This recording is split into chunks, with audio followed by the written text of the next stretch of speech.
Are you a pragmatic type? Do you want outcomes regardless of whatever ideals back them, or are you much more lofty in the way you think about how society should be, whether you see short-term benefits or not? Most of us, I believe, want society to be stable, but what about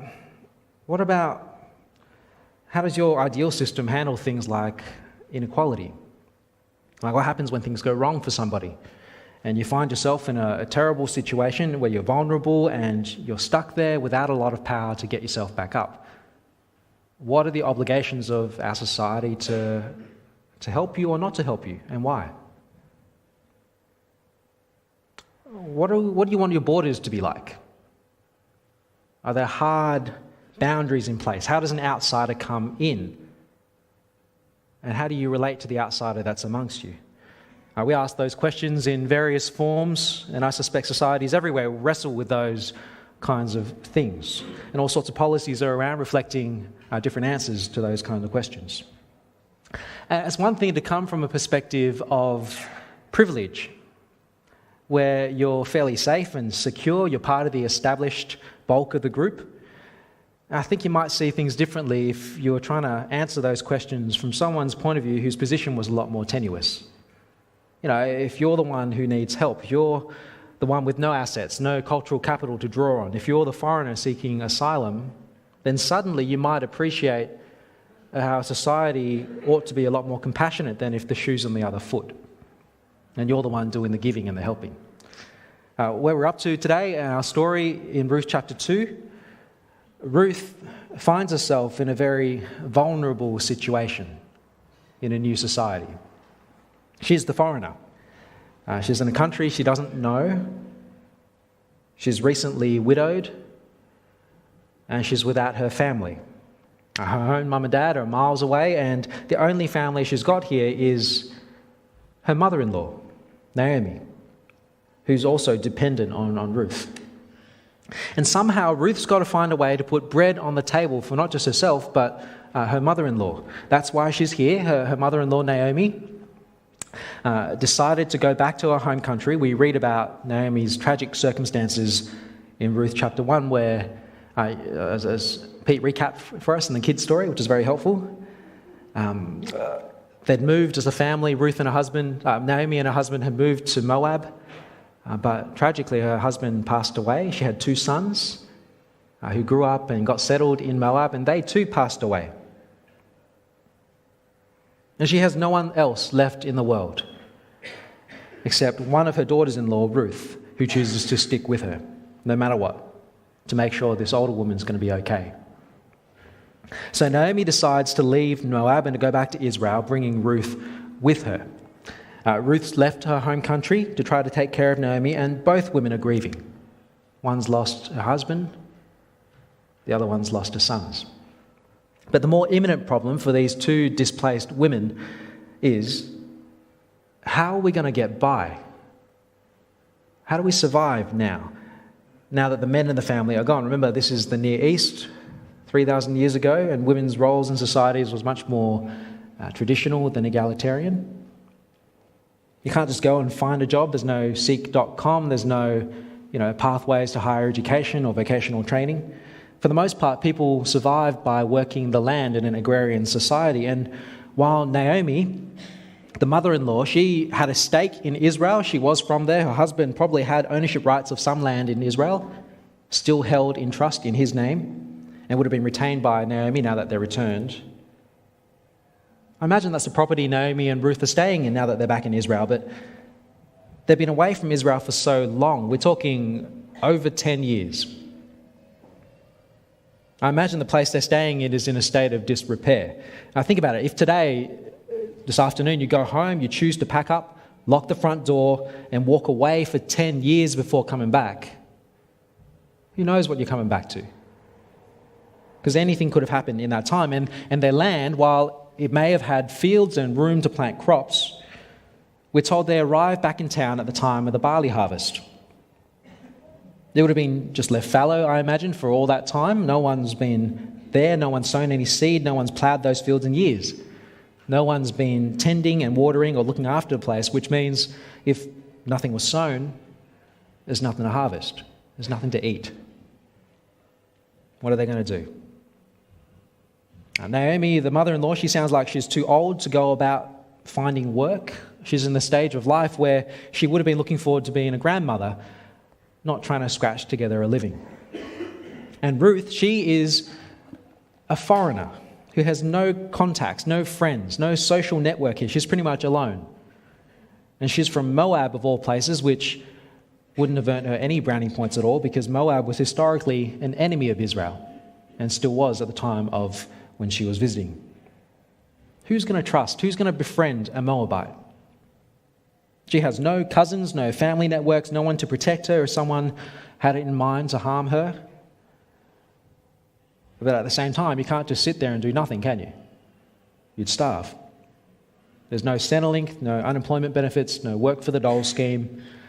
The one thing she has going in her favour is that she finds herself in Israel. And in ancient Israeli law, there's this one provision in it for people in desperate situations like hers. Now, there's particular laws, like from Deuteronomy, that says this. I'll put it up on the screen for you. Deuteronomy 24. It says, "Do not deprive the foreigner or the fatherless of justice, or take the cloak of the widow as a pledge. Remember, you were slaves in Egypt, and the Lord your God redeemed you from there. That is why I command you to do this. When you are harvesting in your field and you overlook a sheaf, do not go back to get it. Leave it for the foreigner, the fatherless, and the widow, so that the Lord your God may bless the work of your hands. Or when you beat olives from the trees, do not go over the branches a second time. Leave what remains for the foreigner and the fatherless and the widow. When you harvest the grapes in your vineyard, do not go over the vines again. Leave what remains for the foreigner and the fatherless and the widow." Now, Israel knew what it was like to be in a vulnerable and weak position and to be exploited. They were slaves once as a nation. They knew what it was like to be an outsider and to have nothing. And it seems because of that, there was this compassion built into their society. Built into the harvest season, there's this provision for the foreigner, for the fatherless, and the widows. And Ruth was all three. She was a foreigner, she was without her family to support her, and she was a widow. She was under triple threat, which has nothing to do with Hollywood at all. And for her and people like her, what the law said was that people who owned the land and were harvesting at the time are not meant to be totally thorough in harvesting everything that belonged to them. It's okay to leave some of it behind. What you're meant to do, you go over it once, and whatever you miss in your once over, you just leave it there so that the poor can collect and use it as they wish. Don't go back to sweep everything clean. And so what was envisioned in this law was that almost all the grain, all the olives and all the what have you the owner has planted would go back to the owner, as you'd expect. But walking behind the harvesters, you could envision that there would be a number of poor people who were free to be there, invited to be there, picking up the gleanings of whatever was left over. And they wouldn't get much, but throughout the course of the day and over the whole harvest season, they might be able to get enough to live off and so survive. Imagine you're picking grapes to wash them before you eat them, and every so often you might drop one, or you might leave one there. You don't see a tiny one that's not worth anything to you, just leave it. He says, don't go back, don't pick it up, leave it for someone to use. This is the social welfare policy, if you want to put it in those terms. And Ruth, she either sees other people doing this and picking up after the harvesters, or she hears Naomi who tells her about it, and she is up for this. As humiliating as it would have been identifying yourself in that kind of need, as hard work as it would have been to spend the whole day in the field, what other options does she have? And so that's where we find her doing at the start of Ruth chapter 2. Verse 1. Now Naomi had a relative on her husband's side, a man of standing from the clan of Elimelech, whose name was Boaz. And Ruth the Moabite said to Naomi, "Let me go into the fields and pick up the leftover grain behind anyone in whose eyes I find favor." Naomi said to her, "Go ahead, my daughter." So she went out, entered a field, and began to glean behind the harvesters. As it turned out, she was working in a field belonging to Boaz, who was from the clan of Elimelech. And last week, if you were here, I did tell you, didn't I, that Ruth, this is a love story that we're looking at. So here we go. Boy meets girl. Verse 4. Just then, Boaz arrived from Bethlehem and greeted the harvesters. "The Lord be with you." The Lord bless you," they answered. And Boaz asked the overseer of these harvesters, "Who does that young woman belong to?" Hey? The overseer replied, "She is the Moabite who came back from Moab with Naomi." She said, "Please let me glean and gather among the sheaves behind the harvesters." She came into the field and has remained here from morning until now, except for a short rest in the shelter. You get the impression that this is a good overseer. He sounds like he's someone that you'd want working for you. He knows what's going on in his work site. He keeps tabs on everyone. He knows who's there, who's not, what they're up to, when they take their breaks, and for how long. He's doing his job. And he's let this foreigner amongst them, this widow, to come and collect some of the leftover barley in the field in keeping with the law. And it's Ruth who catches Boaz's attention. Notice, Boaz doesn't ask about how the work's going. He's curious about this young woman. To the overseer, it's her foreignness that stands out. You see how he refers to her? Oh, her. She's the Moabite from Moab. But Boaz finds out who she is. And when he finds out, he goes and introduces himself, which is quite a big deal if you can imagine the disparity in the power. He's the boss. He's the boss's boss, the one who owns the land and everything in it, and she's the nobody, the outsider. And he introduces himself to her. He speaks kindly to her. And who knows, maybe this is the first kind word she's heard all day, the first word she's heard all day at all. Because you get the impression that they've been watching her work, they've been seeing her in the field, but they're aware that she's a Moabite and she's not working with the other women, she's working on her own. Verse 8. So Boaz said to Ruth, "My daughter, listen to me. Do not go and glean in another field, and don't go away from here. Stay here with the women who work for me. Watch the field where the men are harvesting and follow along after the women. I've told the men to not lay a hand on you, and whenever you are thirsty, go and get a drink from the water jars that the men have filled." At this, she bowed down with her face to the ground. She asked him, "Why have I found such favor in your eyes that you notice me, a foreigner?" She's definitely appreciative, but she's also curious, perhaps cautious even. It's a good question. Why have you noticed me? And we're not told in this whole book whether Ruth might have been a beautiful, physically attractive woman or not. It's irrelevant. Even though in our minds, perhaps it would make sense for someone in Boaz's position to notice Ruth if she was stunning. But for Boaz, and in this whole book, the one thing that is most remarkable about Ruth, the one thing that stands out about Ruth, other than her being a foreigner, is not her physical appearance. It's her character and her care for her mother-in-law. Why has Boaz noticed her? Verse 11.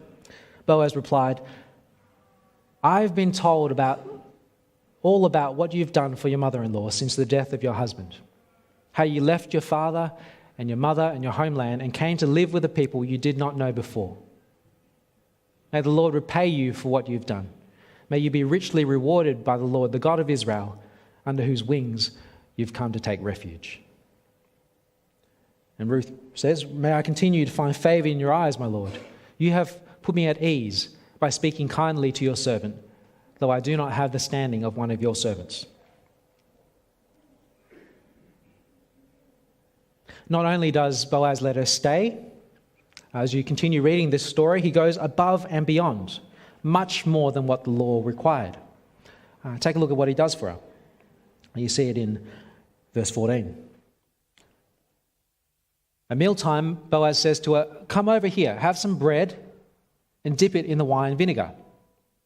When she sat down with the harvesters, he offered her some roasted grain, and she ate all that she wanted and had some left over. As she got up to glean, Boaz gave orders to his men. Let her gather among the sheaves and do not reprimand her. Even pull out some stalks for her from among the bundles and leave them for her to pick up, and do not rebuke her." So Ruth gleaned in the field until evening. Then she threshed the barley she had gathered, and it amounted to about an ephah. She carried it back to town, and her mother-in-law saw how much she had gathered. Ruth also brought out and gave to her what she had left over after she'd eaten enough. Boaz gives her lunch. But more than that, in the details of that, you see that he honors her by inviting her to his table to sit down and eat with the harvesters, with his other men. He invites her to dip bread into their fancy olive oil and wine vinegar. And after lunch, he tells his men to not just let her pick up after them. He asks them specifically to, whenever they gather a bundle of barley and tie it together, he asks them, pull out a few stalks out of that bundle on purpose and put it down for Ruth so that when she catches up to you, she'll have lots to pick up. This is going above and beyond what the law required. And he tells them twice in the same breath, let her be nice to her, don't reprimand her, leave her alone.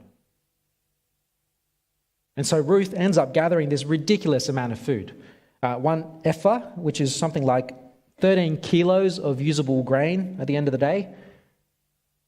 That's a lot of food. To give you some scale, I made some pasta the other day. My recipe uses, 500 grams of pasta and a couple of eggs. And that was enough for, I think, 3 pretty substantial meals for me and my family. 500 grams. At least 3 days or 3 dinners of food. 13 kilos of grain that she got. She could live off that for at least a week, probably more, just the 2 women of theirs, and then some. Not bad for one day's work. Plus leftover grain that he gave her for lunch. At this rate, she's going to be just fine. And Naomi, she knows that something is up. There's no way Ruth could have got that much on her own. So, verse 19, her mother-in-law asked her, "Where did you glean today? Where did you work? Blessed be the man who took notice of you." Then Ruth told her mother-in-law about the one at whose place she'd been working. "The name of the man I work with today is Boaz," she said. "The Lord bless him," Naomi said to her daughter-in-law. "He has not stopped showing kindness to the living and the dead." She added, "That man is our close relative. He is one of our guardian redeemers." Then Ruth the Moabite said, "He even said to me, 'Stay with my workers until they finish harvesting all my grain.'" Naomi said to Ruth, her daughter-in-law, "It will be good for you, my daughter, to go with the women who work for him, because in someone else's field you might be harmed." So Ruth stayed close to the women of Boaz to glean until the barley and wheat harvests were finished. And she lived with her mother-in-law. I reckon Ruth would have had no idea when she got up that morning, when she decided to go into the field, where she'd be working that day, but by the grace of God, she finds herself with Boaz, who's related to Naomi's husband and who's a guardian redeemer. More on that next week. I think we're out of time today to go into it, but we'll come back to that. And she has this invitation to work, not just for that day, but for the whole harvest. For the whole season, she gets to stay with him, which Naomi says she should probably take up that offer because somewhere else she could be harmed. That's a bit dark, but Boaz was concerned about the same sort of thing earlier. He said, "Stay with me." He felt he had to tell his men not to lay a hand on her and not to harm her. And so twice now in this story, you get this reminder of just how vulnerable that Ruth really was.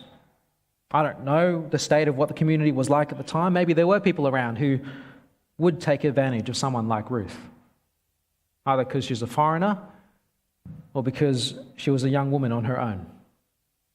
But it seems Boaz is going to look out for her, and Boaz offers her a way forward. And this is the turning point of this story. Whereas in chapter 1, it was looking terrible, it was looking miserable, and Naomi was as bitter as anyone could be. She even said, "It's all hopeless. I'm empty." Here in chapter 2, you start to get the sense that maybe not all is lost, because Ruth finds grace amongst the people of God.